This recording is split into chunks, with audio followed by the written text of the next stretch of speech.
안녕하세요. 지구과학 읽어주는 유쌤입니다. 저희가 지난 25강에서는 성간물질에 대해서 공부를 했었죠. 그래서 성간물질의 영향에 의해서 나타나는 성간 소강, 성간 저색화 이런 현상들에 대해서 학습을 했었어요. 이번 26강부터는 이제 은하로 넘어가서요. 일단 첫 시간으로 우리 은하의 모습에 대해서 먼저 배워보도록 하겠습니다. 어, 우선은 이제 우리 은하 내에 존재하는 두 가지 성단의 그 종류에 대해서 한번 정리를 해봤어요. 이게 사실은 상계성단, 구상성단이라는 게 중3 때도 나왔고요. 지구과학 1에서도 사실 나왔고요. 심지어 G2에서도요, 거리 측정을 할 때 또 나왔었어요. 근데 이제 우리 은하의 모습을 파악하는 과정에서 성단을 활용을 했죠. 사실은 모습이라기보다는 우리 은하의 크기를 측정할 때 성단을 활용했기 때문에 그 지구과학 2 교과서에는 지금 요 주제, 이 은하 시작하는 부분에 성단이 또 나와 있어요. 그래서 다시 한번 좀 간략하게 정리를 해보도록 하겠습니다. 우선 상계성단은 그림과 같이 보이고요. 일단은 특징이 뭐냐? 주계열성의 비율이 높습니다. 그러니까 상대적으로 좀 젊은 별 위주로 되어 있다는 거예요. 주계열성의 구성 비율이 높고 젊은 별이다. 그래서 어디에 주로 있다? 은하 원반에 많이 있다. 이거 지구과학 1에서 했던 내용들을 정리한 겁니다. 그래서 은하 원반에 주로 분포한다는 것은 나선팔 부근에 많이 있다라는 거고요. 그 다음에 별의 개수는 수십에서 수만 개 정도. 이 숫자가 중요한 게 아니고요. 상대적으로 구상성단을 구성하는 별의 개수보다 적다. 그리고 별들이 좀 불규칙하다. 자, 이 내용은 사실은 중3 때부터 나왔던 내용이죠. 그 다음에 세 번째, 금속 성분의 함량이 풍부하다. 자, 이 말은 뭐냐면 리사이클이 많이 된 별이라는 소리죠. 무슨 소리예요? 우리가 지구과학 1에서 별의 진화에서 얘기했던 얘기인데 별이 태어나서 결국에는 죽어요. 그러면 그 과정 안에서 수소만 있는 게 아니라 계속해서 무거운 원소들을 많이 합성해서 만들어냈죠. 그러면 그렇게 해서 죽고 나서 만들어진 성간물질 안에는 상대적으로 조금 더 무거운 원소들이 많이 포함하게 된다는 거죠. 그래서 그걸 통해 가지고 만들어진 별에는 처음 만들어진 별보다 처음 출발점부터 금속 성분이 많다는 거죠. 이때 금속 성분은 뭘 뜻한다 그랬어요? 약간의 차이는 있지만 보통 수소가 대부분이기 때문에 수소와 헬륨을 제외한 나머지를 금속 성분이라고 보통 부르고요. 경우에 따라서는 수소 말고 나머지를 다 금속이라고 하는 경우도 가끔 있어요. 어쨌든 수소보다 무거운 성분의 함량이 더 많아진다. 그게 리사이클이 많이 됐다. 이렇게 표현한다 그랬죠. 근데 상계성단 같은 경우에는 상대적으로 금속 성분의 함량이 좀 더 높다. 이런 얘기고요. 그 다음에 네 번째, 전향점이 없거나 위쪽에 분포한다. 그 말은 전향점이 없다는 것은 모두 주계열성이라는 얘기고요. 비교적 위쪽에 있다는 것은 그만큼 나이가 젊다는 거죠. 그래서 전향점의 위치가 아래로 내려올수록 나이가 많다. 이런 얘기를 우리가 이전에도 했었습니다. 그 다음에 구상성단 사진과 같고요. 주계열성의 구성 비율이 굉장히 낮고요. 그래서 비교적 늙은 별 위주. 어디 있다? 은하 핵과 헤일로에 주로 분포한다. 라고 우리가 지구과학 1에서 이야기를 했던 거고요. 수만에서 수십만 개, 마찬가지로 개수가 중요한 게 아니라 상계성단을 구성하는 별의 개수보다 많다. 그리고 형태는 구형이다. 그 다음에 주계열에 남은 별들은 질량이 작고 표면 온도가 낮아 강도가 매우 낮다. 이 말은 질량이 작은 별들은 진화 속도가 느리죠. 그러니까 진화 속도가 느린 애들만 주계열성으로 남아있고 상대적으로 진화가 조금 더 빠른 애들은 다 거성, 초거성 이런 식으로 다 지나가 버렸다라는 거죠. 그만큼 나이가 오래됐다는 얘기입니다. 그 다음에 전향점은 보통 비교적 아래에 있어요. 그래서 아래로 갈수록 나이가 많은 성단이라고 했는데 전향점이 비교적 아래에 있다 보니까 주계열성의 개수가 적어서 우리는 지난 그 거리 측정할 때 뭐라 그랬죠? 상계성단 위주로 주계열 맞추기법을 쓴다고 했었습니다. 구상성단은 쓰기가 어렵다라고 했었던 거 기억해 주시면 되겠고요. 자, 그러면 이제 우리 은하가 어떻게 생겼는지를 연구했던 과정을 좀 시간 순서에 따라서 좀 정리를 해보도록 하겠습니다. 이 사람이 최초라고 할 수는 없겠지만 어쨌든 과학사적으로 볼 때 제대로 된 우리 은하의 어떤 모형을 만든 게 윌리엄 허셜부터 시작을 해요. 자, 허셜이 만든 모형을 그림으로 표현을 한 거고요. 이 사람은 어떻게 모형을 만들었냐면은 별의 개수를 직접 눈으로 셌어요. 왜냐면 그 당시에는 그럴 수밖에 없었기 때문에. 그런데 밝기를 고려해서 위치를 표시하는 방법을 썼는데 어떤 가정을 했냐면 모든 별의 밝기는 같다라고 가정을 했습니다. 물론 다르다는 거 알았겠죠. 하지만 이거를 추정을 해야 되다 보니까 어떻게 다른지 정량적으로 파악할 방법이 없어서 그 당시에는 그래서 별의 밝기는 모두 같다고 가정을 하고 우리가 눈으로 확인했죠. 허셜이 직접 눈으로 확인을 하고 그걸 통해서 우리 은하의 크기는 어떻고 모양은 어떻다라고 파악을 한 겁니다. 그래서 별들의 분포는 원반 모양으로 되어 있다라고 결론을 냈어요. 그리고 원반 속에서 둘레 쪽을 본 모습을 은하수라고 이 사람은 설명을 했습니다. 그리고 이제 이 사람은 뭐라고 생각을 했냐면 어느 방향으로 보나 별들의 개수가 거의 같았던 거예요. 은하수 D의 어느 방향으로 보더라도. 그러니까 은하의 중심에 태양이 위치한다. 우리가 태양이니까. 그렇게 결론을 내렸습니다. 그래서 이렇게 그린 그림에서 크기의 스케일은 어느 정도냐면요. 우리 은하의 지름이 6,000광년 정도 된다고 했어요. 6,000광년. 6,000광년이라고 얘기했습니다. 자, 우리 은하의 크기 사실은 근데 얼마였죠? 우리 지구과학 원에서 외우라고 막 했었는데 중3 때도 사실 나왔고요. 자, 어떻게 됐나요? 네, 바로 10만 광년이에요. 10만 광년. 그러니까 허셜이 생각했던 은하의 크기는 실제보다 굉장히 작았습니다. 충분히 우리가 추론할 수 있죠. 왜요? 눈으로 봤잖아요. 우리가 볼 수 있는 별의 개수가 그만큼 제한적이었겠죠. 그래서 이 정도밖에 되지 않았다는 거고요. 그 다음에 나온 모형이 바로 캅테인의 모형입니다. 사실 캅테인의 모형은 뭐 인터넷에도 크게 막 많이 안 나와 있어요. 왜냐하면 이 사람의 모형의 중요성을 좀 낮게 보는 경향도 조금 있거든요. 왜냐하면 이 사람은 뭐 새롭게 완전히 뒤집어 깐 게 아니고요. 허셜의 모형을 조금 정교화시킨 거예요. 그러니까 허셜은 별들의 밝기 무조건 다 똑같다라고 생각을 했는데 이 사람은 어쨌든 자기 나름대로 계산을 통해서 광도도 다르다. 그러니까 별의 밝기도 다르고요. 밀도도 다르고요. 별의 운동도 고려를 해가지고 계산을 한 거예요. 그랬더니 우리 은하는 납작한 회전 타원체 모양이다 라고 생각을 했고요. 마찬가지로 태양은 중심에 위치한다 라고 본 겁니다. 근데 차이는 뭐냐면 여기 보시면은 크기가 조금 달라졌죠. 허셜은 지금 크기를 6,000광년이라고 했는데 캅테인은 3만 광년 정도 된다고 생각을 했어요. 그리고 두께는 6,000광년 정도. 그러니까 허셜의 크기보다 한 9배 정도 커졌죠, 대략. 근데 이제 여전히 차이점, 한계는 뭐냐? 태양이 은하의 중심에 있다는 거예요. 이 태양이 은하의 중심에 있는 모양을 우리는 갈락토센트리즘이라고 하는데 이거는 다음에 설명하게 된 1917년 셰플리가 나오기 전까지 대부분의 과학자들이 갖고 있던 생각이었습니다. 이것도 마찬가지로 과학적 근거에 의해서 그 당시 알 수 있는 데이터로는 이렇게밖에 얘기를 할 수 없었기 때문에 생긴 현상이에요. 하지만 이때의 모형도 실제보다 작죠. 실제 10만 광년이라고 했는데 여전히 3만 광년 정도밖에 안 됐기 때문에 자 그래서 이제 그 다음 사람이 나오는데 셰플리가 나와요. 근데 이 셰플리 모형은 굉장히 유명한데 이유가 뭐냐면 실제 우리가 현재 알고 있는 우리 은하에 조금 더 가까운 모형으로 크게 변하는 모형이기 때문에 그렇습니다. 이 셰플리는요. 셰페이드 변광성을 이용해서 여러 구상성단까지의 거리를 측정을 했어요. 왜냐면 이 셰페이드 변광성들이 구상성단의 대부분 다 갖고 있거든요. 그래서 이 거리를 측정을 한 겁니다. 그리고 이 구상성단이 분포하는 영역이 우리 은하의 영역과 같을 거라고 생각을 한 거예요. 그래서 관측한 그리고 데이터를 바탕으로 구상성단을 공간에 배치를 한 거죠. 그랬더니 어떤 일이 발생을 했냐면 이런 모양이 나온 거예요. 그러니까 우리가 이미 앞에서 정리를 한 것처럼 구상성단은 어디 있다 그랬어요? 헤일로하고 은하 중심에 있다 그랬죠. 그러니까 뭐 헤일로에 있는 것들은 구상성단이 있기는 하지만 개수가 많지는 않아요.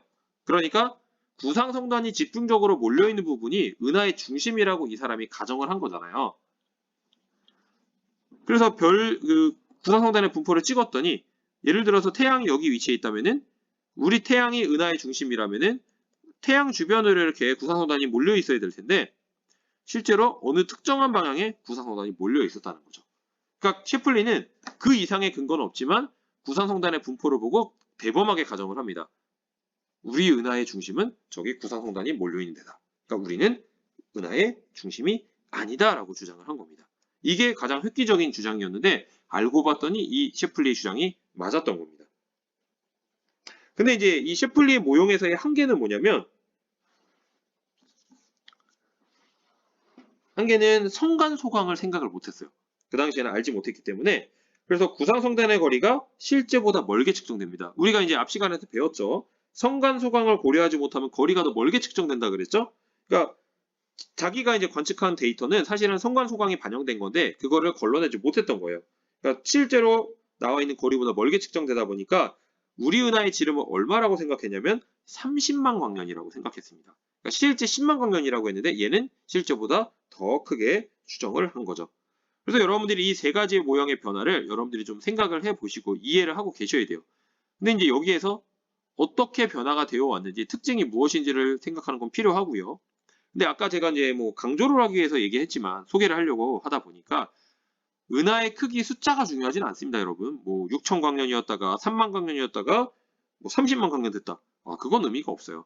근데 다만 시플리 모형에서는 성간 소강을 고려하지 않기 때문에 실제 크기보다 크게 측정을 했고 그 이전의 모형에서는 아무래도 이제 정밀성이 떨어지다 보니까 은하의 크기를 좀 작게 측정했다. 이 정도로만 여러분이 봐주시면 됩니다.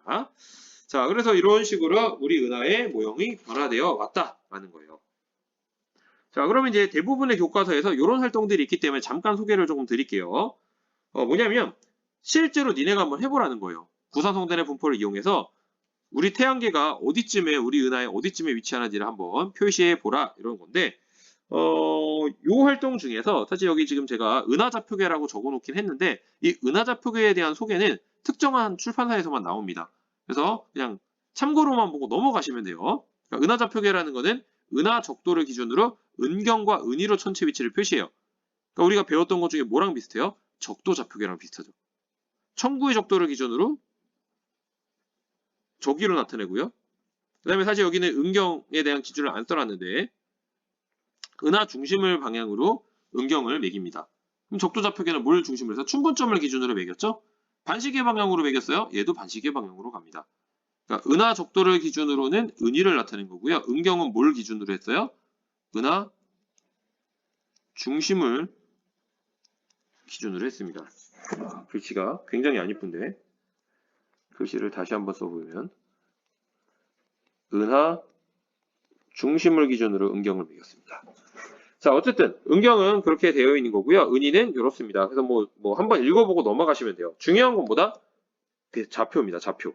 자, 대부분의 교과서에서는 뭐 은경, 은위 요건 안 나와 있어요. 하지만 뭐가 나와 있다? X좌표, Y좌표, G좌표가 나와 있어요. 그러니까 여러 가지 성단들이 있는데 다 구상성단이고요. 이렇게 좌표값이 나와 있으니까 한번 찍어보자는 거예요. 자, 찍었어요.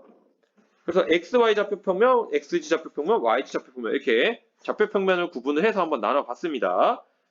자, 그래놓고 이제 가정을 하는데 구상성단의 질량이 모두 같다라고 가정을 하는 거죠. 그래서 간단하게 하기 위해서 같다고 가정을 해요. 그리고 무게중심을 각각 구합니다. 그럼 X에 대해서는 앞에 나와 있었죠? 자, 앞에 표에서 X좌표 다 나와 있잖아요. 이거에 대해서 우리가 그냥 바로 하는 거예요. 다 더해요. 근데 개수가 20개니까 평균값을 구하면 무게중심을 구할 수 있죠. 그러니까 X축에서는 무게중심의 좌표가 8.545, Y는 0.125, G는 0.005입니다. 그래서 좌표 평면에 이 위치들을 그대로 표시를 해보자는 거죠. 자, 그러면 어떤 일이 발생을 하느냐 봤더니 이렇게 나오는 거죠. XY 좌표평면과 XG 좌표평면이 이렇게 해서 나온 겁니다. 그랬더니 태양계는 은하 중심으로부터 떨어져 있다는 걸 볼 수 있죠. 다만 YG 좌표평면을 봤더니 은하 중심하고 비슷하죠.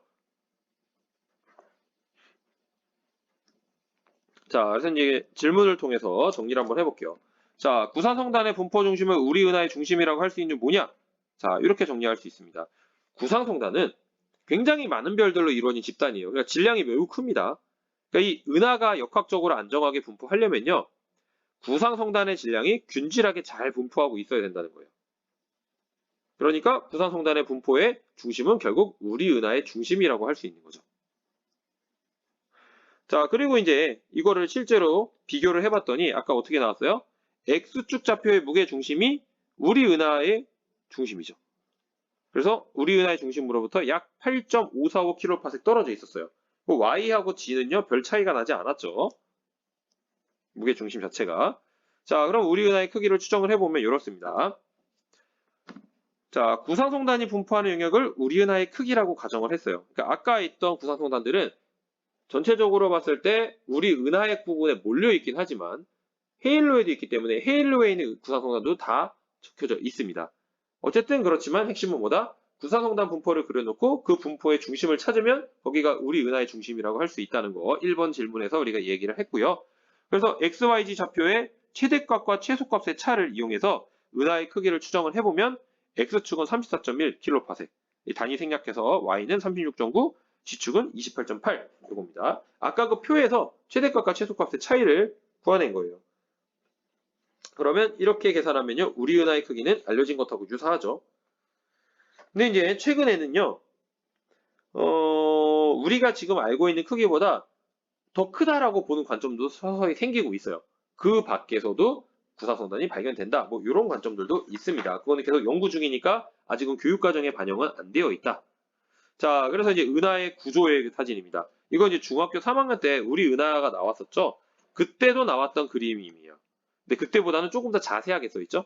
일단 우리 은하는요, 막대 나선 은하고요. 은하 핵 부분에 이렇게 길다란 막대 구조가 있고요. 지름은 10만 광년이에요. 전체식 지름. 파색 단위로 하면은 30kPa입니다. 그래서 이게 10만 광년. 그러니까 경우에 따라서는 킬로파색, 파색 단위로 써 있는 경우도 있고 광년 단위로 써 있는 경우도 있기 때문에 둘 다 알아주시면 좋고요. 헷갈리시면 하나만 알아주셔도 돼요. 왜냐면 1파색은 몇 광년이에요? 3.26 광년이다. 요 관계를 여러분이 기억하고 있다면은 하나만 기억하더라도 대략값을 추정할 수 있어요. 그다음에 별들의 개수는 약 4천억 개 이렇게 되어 있는데 요거는 약간 이견이 있습니다. 별들의 개수는 4천억 개로 보는 것도 있지만 더 적게 보기도 하고 더 많게 보는 것도 있어요. 그러니까 학자마다 좀 다르게 보기 때문에 그러니까 참고로만 보시면 되고요. 나이는 가장 오래된 별의 나이를 통해서 추정하니까 약 136억 년 정도 된다라고 현재 뭐 추정을 하고 있는 상황이고요. 우리 은하 중심부는 결국 어디냐면은 별자리로 치면 궁수자리 방향 쪽에 있어요. 그리고 여기에 아주 큰 블랙홀이 있을 것이다 라고 추정을 합니다. 이유는 뭐냐면 이 블랙홀을 직접 관찰은 불가능해요. 빛이 안 나오잖아요. 그런데 이론적으로 볼 때 우리 은하 엄청나게 큰 질량을 갖고 있죠. 그게 역학적으로 안정적으로 계속해서 회전하려면 중심부 부분에 굉장히 큰 질량이 필요한데 그 정도 질량이 있으려면은 당연히 블랙홀이 있어야 한다라고 예상을 하고 있고요. 현재로서는 어디쯤에 있다? 궁수자리쯤에 있을 거다라고 예측하고 있습니다. 그러면 각각의 영역을 조금 자세하게 한번 볼게요. 자, 중심부는요. 중심핵과 막대 구조로 되어 있고 구사성단들이 주로 분포하고 있고요. 초대형 블랙홀이 있다라고 지금 추정을 하고 있고 뭐 2개 정도 있다라고 보고 있습니다. 실제로 Z 방출도 관찰을 하고 있고요. 뭐 세이퍼트 은하다 뭐 이렇게 우리가 보고 있어요. 우리가 세이퍼트 은하 우리가 지구과학 1에서 은하 종류할 때 얘기했던 거죠. 특이 은하 중에 하나입니다. 그다음에 원반 나선팔이죠. 두께는 뭐 이 정도 되고요. 성간물질이 일단 풍부하고 거기선 그래서 상계성단이 많이 있습니다.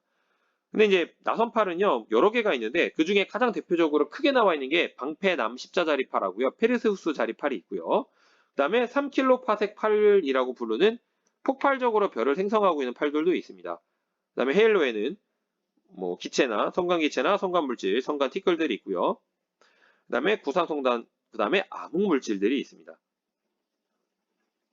그래서 성간물질 밀도는 매우 낮다. 뭐 이런 식으로 우리가 이야기하고 있고요. 마찬가지로 여기서 헤일로의 크기를 뭐 26만 광년 정도 이렇게 얘기하지만 현재 더 크게 보는 관점들도 생겨나고 있어요. 그러니까 뭐 크기는 그래서 큰 의미는 없고요. 이게 이제 나선팔인데 나선팔의 구조와 이름들을 제가 뭐 2가지 방식으로 표현을 해놨고요. 근데 뭐 나선팔의 이름을 우리가 기억하는 거는 중요치 않습니다. 그렇지만 대략적으로 이런 식으로 나선팔이 있다 정도로 여러분이 봐주시면 되겠고요. 우리 은하의 구조에서 또 이런 사진들을 보죠. 이게 뭐냐면 Z가 방출되는 거예요. 초대질량 블랙홀에서 방출되는 Z의 흔적으로 우리가 예상하는 겁니다. 그러니까 Z는 관측을 통해서 이미 관측이 됐어요. 근데 이런 Z가 나오려고 하면 이론과 병행해 봤을 때 반드시 블랙홀이 있다라고 우리가 예상을 하고 있는 거고요. 근데 아래 사진은요. 칠레에 있는 천문대에서 촬영한 은하수의 사진이에요. 그래서 뭐 왼쪽에 희미하게 보이는 게 뭐냐면은 이게 마젤란 은하라고 하고요. 그다음에 가운데 밝게 보이는 요거 있죠. 요거 지금 목성으로 지금 알고 있습니다. 그래서 뭐 이런 사진들도 우리가 찍을 수 있다라고 우리가 볼 수 있어요. 자, 여기까지가 오늘 해야 될 내용입니다. 그래서 오늘 내용은 굉장히 간단해요. 우리 은하의 구조가 어떤지. 사실 중학교 때부터 배워왔던 내용들 중에서 조금 더 플러스 시켜서 하는 거기 때문에 여러분들은 이 내용들을 좀 잘 이해해 주시면 좋겠고요. 사실 다음 강의에 나오는 우리 은하의 어떤 속도 분포 곡선을 분석을 해가지고요. 파악을 하는, 분석하는 게 사실은 지구과학 2에서 은하에서 강조하는 내용이에요. 그래서 오늘 내용은 어떻게 보면 몸풀기다. 당연히 알아야 된다 정도로 여러분이 봐주시면 되겠습니다. 네, 수고 많으셨고요. 이상 마치도록 하겠습니다. 감사합니다.